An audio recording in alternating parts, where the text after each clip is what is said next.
Guys, I'm here in the 10,000 Islands, and this is my first glimpse of the American White Pelican this year. They finally came back. This bird is an extraordinary with a 50 to 70 inch torso, making it the largest bird in North America.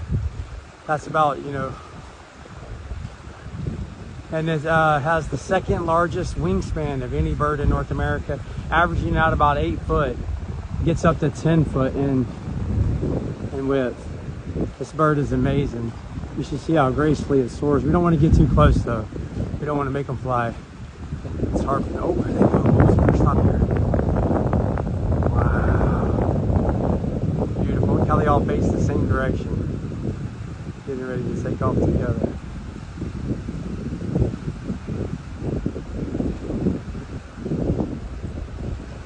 See the brown pelicans with them? Much smaller.